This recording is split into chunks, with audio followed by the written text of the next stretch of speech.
I did a show last night that was tough, and it had me thinking about other shows that I've done that were tough. So last night, I think I didn't really manage my expectations well because it was a benefit show, and it was for a friend, so I didn't ask any questions. If it's a friend asking you to do it, you're like, yeah, of course. Also, I am happy to, not even just happy, I want to be of service. This is a good thing to do. So I got there early, and it was from the jump. I could tell it was pretty disorganized. And I had been at this club all weekend doing shows, just like shows in the city. So the club is great, and I'm there a lot. The last time I had been on stage, it was like one of those shows that goes like too well, where it's like you say one thing and say it normally gets one reaction. Like say you have a joke about dogs, and the final word in the joke is schmog, and people are like, ha! You're kind of used to that, so you know how long to time it. And then in this instance, over the weekend, the last show, I will go schmog, and they'd be like, ah, and you're like, whoa, whoa, it's not money. But whatever, great. It's a lot of times, sometimes with stand up feels like it's riding a wave. Well, that was this weekend. There were no waves at the beach last night, let me tell you that. So I get there, they're like, oh, are you in charge? And I was like, no, not in the slightest. I just got here kind of early. I was hoping to see my friend. My friend was running late. So I get there. They're like, are you hosting? There's no host. They're like, we're going to make an announcement about this organization. The organization is for a very serious topic. And they make an announcement for this very serious topic. And they're like, and now I'm a Willmann. And I was like, fuck. You just feel like a dickhead.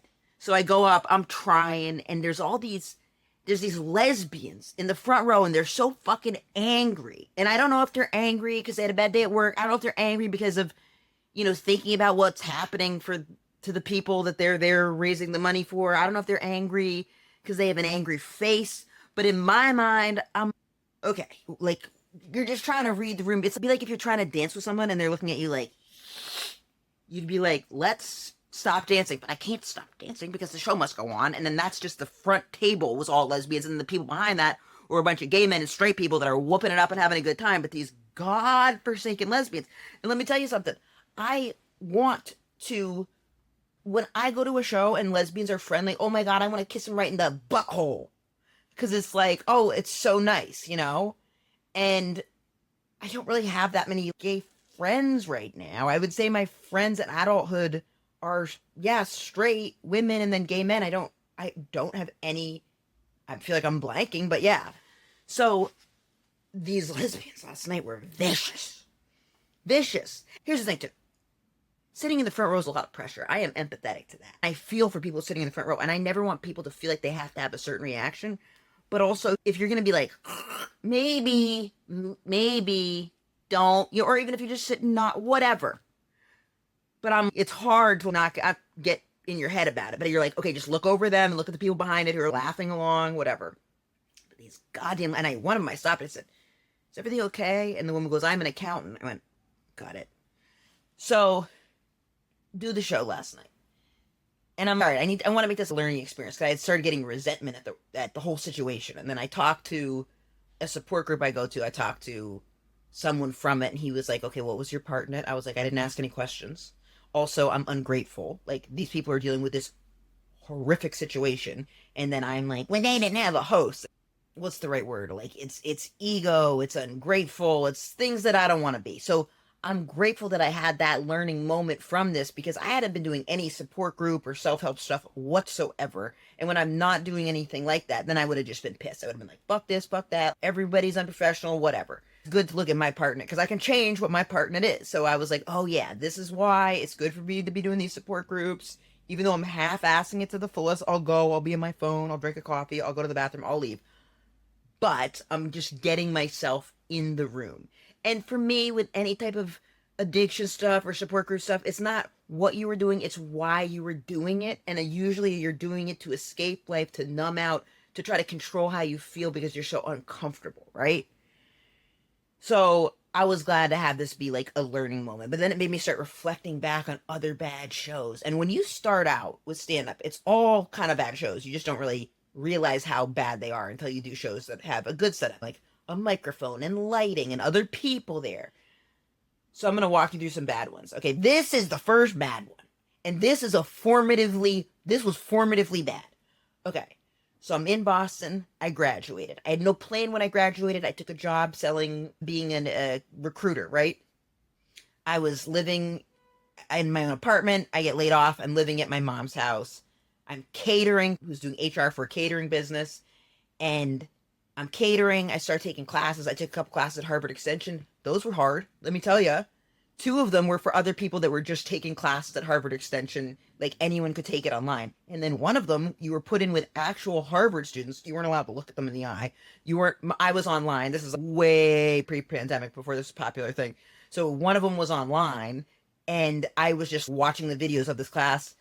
You heard it here first. Those kids at Harvard are pretty fucking smart. I think I took half of one class and was like, not for me.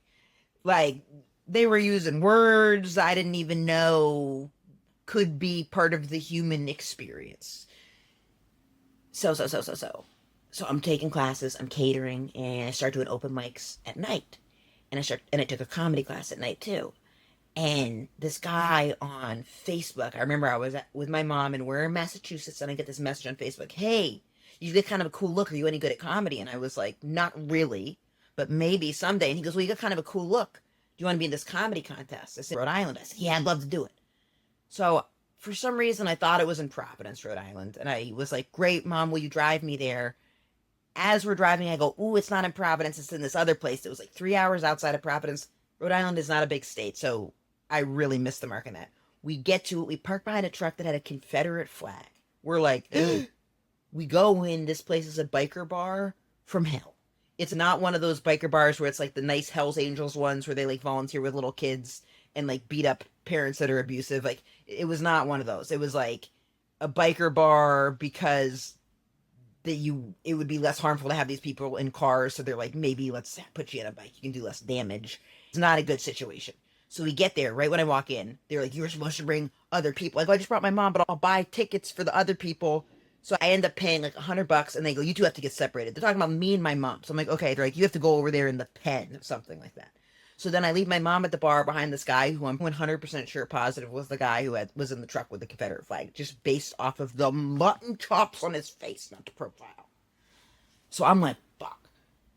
So my mom's like, what's happening? What's happening? Side note, not to ADD it too much, my mom the other day said, I don't know why I couldn't tell you were gay sooner. You always like pesto. So much more than your sister. So I leave my mom, and it's like everybody's talking. The hosts can't corral the audience. They're not even really facing the stage. They're facing each other, which is like, talk about something. I hope that restaurant was in cahoots with some chiropractor, because everyone's looking at each other, but they're also supposed to look at the stage. It's not a good setup. So this gay guy goes up, and he just is like calling himself a faggot, and everyone's like, he's murdering, right? Killing it. Then I go up, bomb. People start talking. I felt like I was drowning in the sun. And I get off stage, and it was so surreal. I'd never had that experience where it was just, not only are people not laughing, they're not listening to you, and then they're just drowning. You're drowning. And I had no skills to bring it back in. I don't even know. It's one of these things, though, where it's almost like, if you do well in that room, I don't know if that's a good thing for you. Because the person that went up after me straight up was saying slurs against Asians. Now, at this point, I'm fresh out of my liberal arts college degree in Boston, where I went to an all-women's college with a freaking utopia of not saying slurs. Let me just put it that way. So I'm like, what?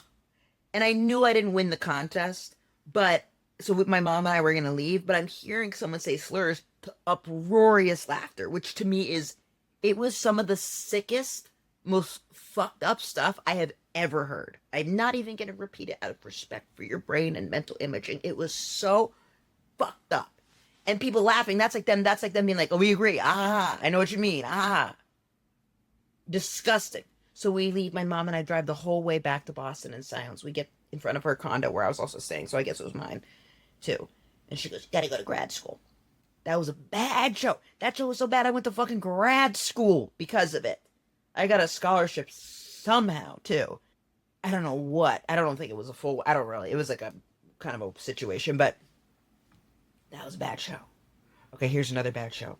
So I'm in New York City, and on Saturdays there was a 7 o'clock show at this place called in the West Village. The West Village is a really cool, hip little spot. I used to run it with this female friend of mine and her ex-boyfriend. So the three of us would run a show, and the two of them are both awesome people, amazing individuals, didn't bring out the best in each other, but we all wanted to do the show. So it would always start out fine, and then it would end up with them either sleeping together or fighting, and then being like, well, Emma, what do you think? And I'd be like, oh God.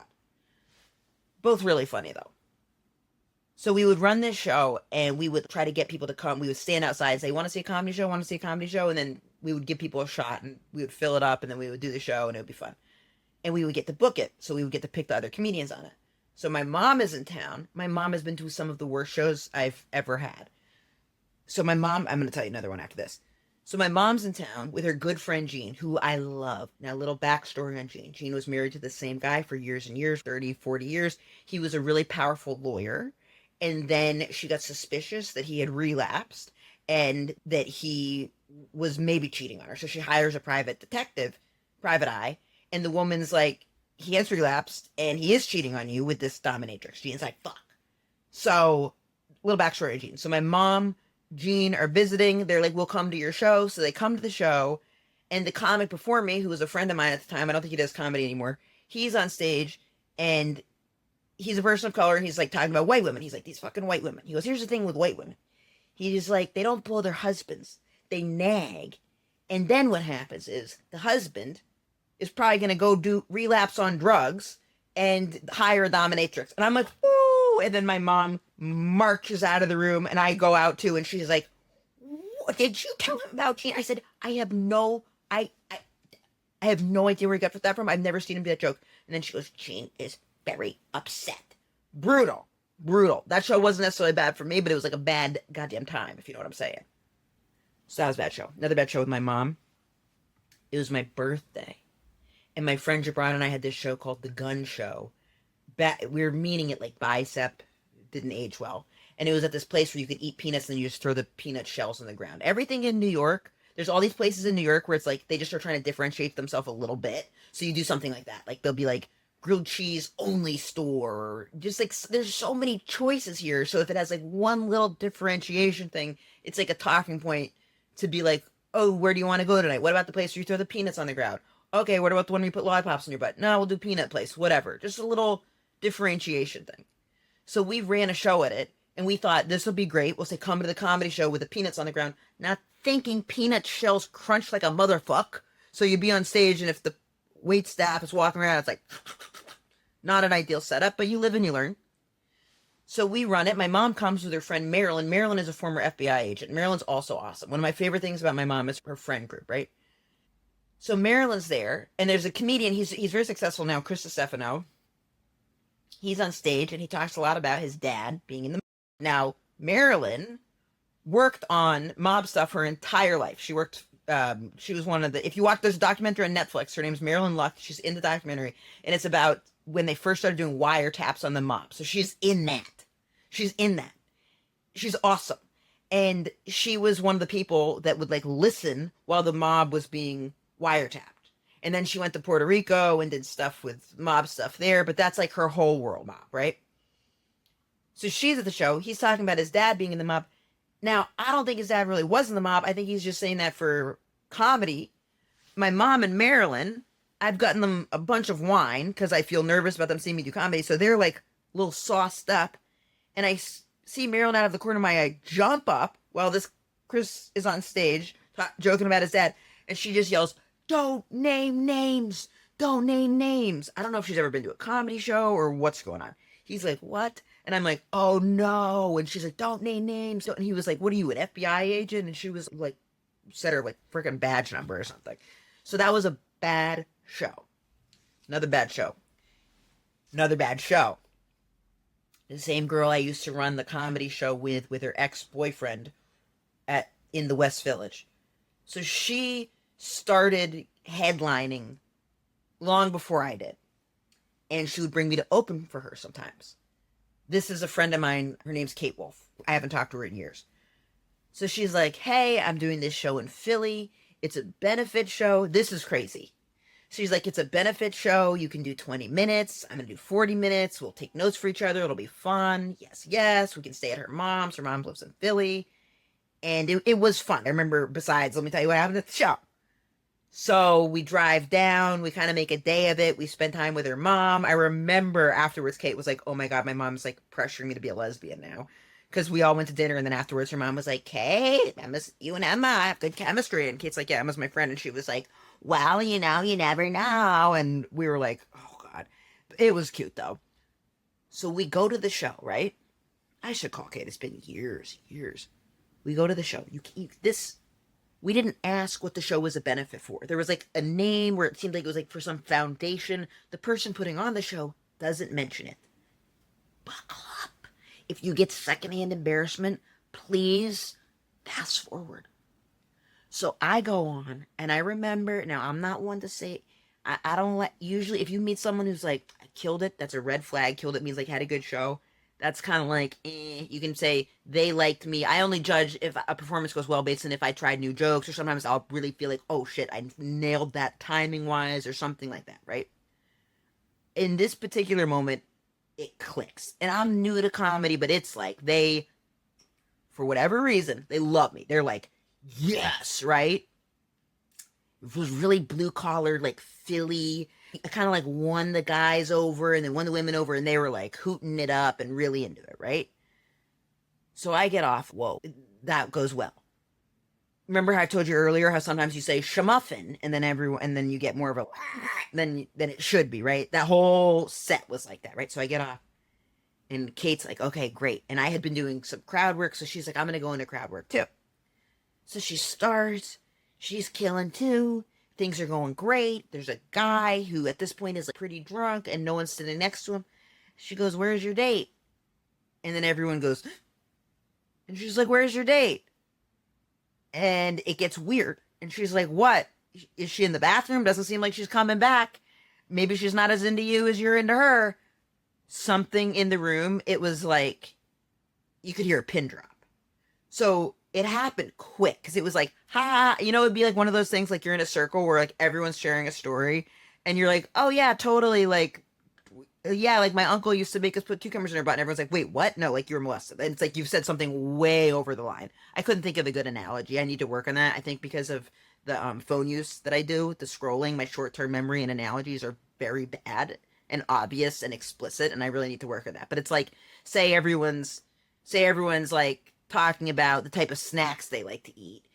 You're like, I like carrots, I like cucumbers, I like peanut butter and jelly sandwiches. And you're like, I like cheese that grows between my toes. And everyone's like, dude, what? And it's like, Rrr. That's what it felt like at the show. Whereas like she's like, oh, maybe she's just joking around. Doesn't seem like your girlfriend's coming back from the bathroom. So she can't get them back.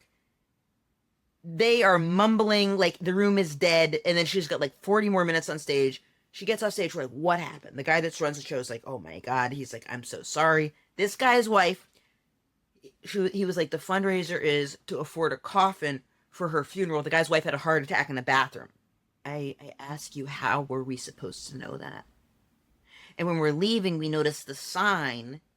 It was a welcome sign, and it was kind of in the shape of a rainbow, but over a casket. So how were we supposed to know that? How are we supposed to know that? So normally when I do a benefit show, if I do it, I ask a bunch of questions. Oh God, that was rough. That maybe is the worst one. That was brutal. Here's another bad one. I'm doing a college, right? Colleges are notoriously just the setup. Something's not right. So I'm doing the college. I get there, and there's two instances. And there's two instances where I get there once, they go, oh, actually there's more, but I'm just going to do two and I'll wrap it up. They go, oh, we didn't book a room. I go, okay, what should we do? And they go, 1 second. They talk amongst themselves, the students, and they're like, we found a place. So we go, and we're walking towards a chapel, a place of worship. And then we get in there, and they go, we'll do it in the chapel. I said, they had me stand up at the pew where the Jesus summoner stands. I didn't grow up going to church, but you know what I'm saying? The fucking head honcho in charge, the connection between the people and the higher Lord stands normally. They had me stand at that. They go, is it okay if we use this mic? We could try to get another mic. I said, oh, the mic with the speaker to freaking Jesus, Allah, whatever higher power you're into. The bridge person speaks to and then through and what? Stands? They go, yeah. And I go, ooh, should it be clean? And no, it's still a comedy show. So I'm up there at a podium with a cross behind me, up there talking about and butt stuff. I think I've had I think we've got to the root of my stomach issues. I bet you that's why my gastrointestinal tract is not right. Jesus or some higher power or some karma strucketh upon me. They said you're using some type of spiritual name in vain. This is a place of worship. And you're up there talking about homosexual sodomy or whatever the hell I was talking about. That was not a good show. That was not a good show. But I have had really fun shows at Catholic schools. I had like a string of fun shows at Catholic schools, truly. And I've done fun benefit shows too. Okay, I'm going to do one more college story. This is crazy. So I get to this college and the student was like, meet us in the cafeteria. So I meet them in the cafeteria and we all talk, whatever. And they're like, oh God, I've had actually a lot of bad college shows. But this one. So they're like, this is where you're going to do the show. And I was like, oh, where do you want me to stand?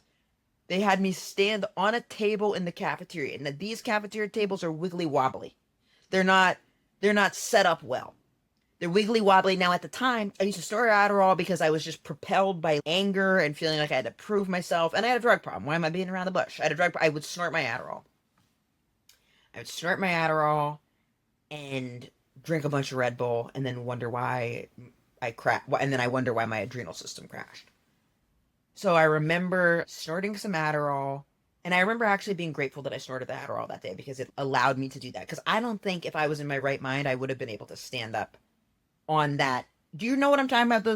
Think of a classic lunchroom table where it's on wheels, basically. And there was like a fry-later in the background and a popcorn popper thing. And you could hear the frying. Order number 52. I'm doing comedy around that. The kids are looking at each other, sometimes looking up at me. Brutal. And I had to do an hour. An hour. I truly, you know what? Thank the God that was in that church when I was up at the podium that I was on that Adderall that day. The Adderall served me that day. A time it didn't serve me was I was doing a different college. This will wrap it up after this. I'm doing a different college. I remember I get there, and the night before, because I used to do a bunch of colleges, right? That's how I started doing comedy professionally, was doing the college circuit. So the night before, I had done this college where it was like, there was like hundreds of kids at it. And I remember it was really fun, right? And I had snorted a little bit of Adderall, and I felt good. This was when I was like, what, like 24, 25, something. So this show goes well. I remember that college. That college was so fun. It was in Texas. It was in, oh my God, it has it has this beautiful river walk. See the damn social media scrolling. My memory is no good. Not St. Augustine. I know that's in Florida. It was so, there's an A and it's got a beautiful river walk. It's in Texas. I don't remember the name of it, and I guess it doesn't really matter. I remember I got homemade kombucha at a gas station and lived to tell the tale. I did that show where there was like all these kids at it. It was so fun. I got messages from kids years later from that show where they're like, we hung your picture up in the admissions office. I said, why? But thank you so much. And I remember that show so well too, that good one, because a student sent me a sexual picture afterwards. They said, hey, I really like the show. And then a picture, and I didn't look at it because when I did it, I could see that it was about to be breast. I went, woo. And I sent them back a message. And I said, hey, hi. I said, I'm whatever my age is. I was like, I promise you, anybody in my age that responds in any way like they're taking you up on your offer, I can guarantee to you bet my life on it that you will then regret whatever interaction you have with them at best, and at worst, it'll be traumatizing. Any adult that engages with you in any capacity is, my interpretation of it, Satan worshiping demon spawned molester. And I remember the girl back and went, dude, lame, thought you were cool. I said, I am cool. Autism kicked in real quick. I said, I am cool. And anybody who's cool would respond the way that I am. I said, please, I implore you to not send people in my age bracket any type of message like this. She goes, I'm just trying to have fun. Plus, I'm really questioning my sexuality. And then I sent her a directory of like therapy services in the area.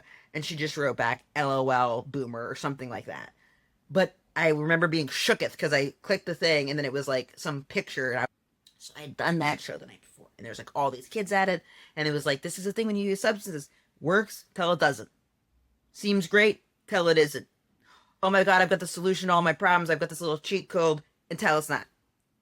So the next night, and it was like I probably had traveled all day, just being like, whatever, I'm going to make it, I get to the show, I get to school, snort a bunch of Adderall, more than I had the night before because I'm like run down, tired at this point, got the gas station kombucha, whatever in me. I get to the show, there's 2 kids. I couldn't switch gears from the Adderall to the tempo that would be appropriate for a show with 2 kids at it. So I'm up there talking to these 2 kids. What's up, how you guys doing? What do you want to do when you grow up? Not be me neither. Whoa, you got any math homework? Let's do some math homework. I think I can figure it out. Hi. And I couldn't disengage. I was on a car going down the freeway when I was supposed to be at a yoga class. Do you know what I'm saying? And I haven't snorted Adderall since then, I believe. I believe that was it. I remember just being like I hadn't blinked, and I would drink so much Red Bull. And I remember just being like, what am I doing? I couldn't shift gears. And that was a bad show. That was a bad show. I've had other bad shows, but those really stick out. Okay, time to go to my show now. I really am worried about that brain stuff with the short form scrolling, but I've had 2 people talk to me about having a really hard time with it too. 2 comedian friends that I really admire, who both are like, oh, I'm really struggling with it. Just the scrolling. And one of them was like, I'm struggling with it, makes me then compare myself to other people. And it's so interesting because this person is not just well received online, very successful online. And I was like, you're comparing, I said, who are you comparing yourself to? You're up at the top of Mount, I almost said Katahdin, that's a mountain near where I grew up. So you're up at the top of Mount Everest with, who are you looking, who's next to you that you're looking, who's above you that you're looking up at?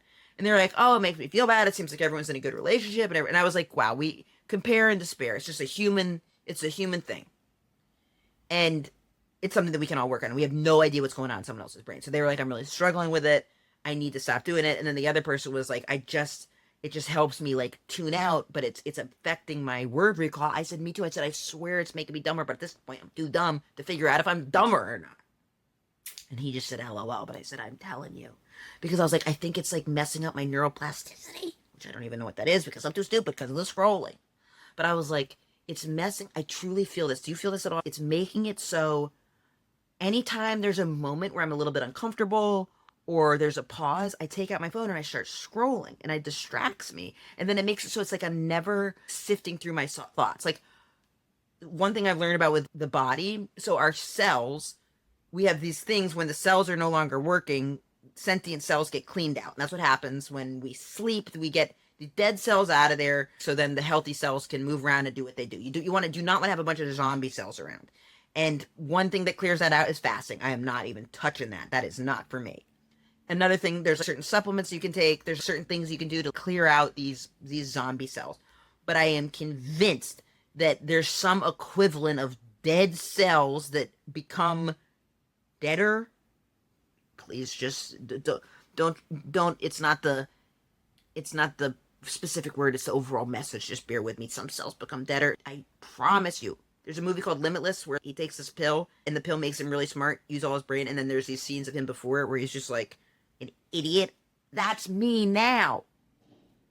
I really don't think I used to have this hard a time with word recall. This is a professional liability. But I think it makes it so my synapses are just slower. So I'm going to figure it out. I'm not giving up. I'm not bending over. Unless I get another colonoscopy. I don't even know if they bent me over in that situation. I don't think they were supposed to. But I'm not giving up. I'm taking 100% responsibility. I'm going to work on healing my brain and getting more smarter. Because the only person I have to blame is myself for anything in terms of how I handle stuff, my writing, and my brain power. Because this is the thing. The middle ground with being dumb is the brutalest part. Because if I go all the way, I'm not going to be super mean to myself. If I get 80% dumber, I'm just going to be out in a field somewhere staring up at the sides like birds, Then I don't even know I'm done because I'm done. I don't know I'm dumb because I'm done. You know what I mean? But the in-between thing, we're like, what was I saying? What's the word? Where you say things like, the word recall, I don't even know the word, to recall, for not being able to do a word recall. That's where you don't want to be. You either want to nudge out of that, or either want to be a little bit smarter, or all the way dumb, so you're not just in that middle ground where you're like, something's not right. I had this relative, God bless her, R.I.P. She had Alzheimer's. Not to compare myself to someone who was struggling with Alzheimer's and dementia. However, just a little bit of relating. I remember my cousin being like, oh, it's brutal because she'll get so embarrassed that she forgets stuff. And we were like, oh, if only she could just like forget that she forgets stuff, then at least she wouldn't have that shame. It's that middle ground that's the real bitch of it. So I'm gonna fight. I'm gonna put up a good fight to get out of that middle ground. Get more smart and stuff. Be able to circle back. Take that Harvard extension class. Or whatever. Get that neuroplasticity. I want the sides of my brain to be pew pew. I'm gonna really work on that. And find different like exercises to do that. I'm not giving up. I'm going in. I'm gonna fight. I'm gonna fight. Okay, that was my check-in. I hope you're well.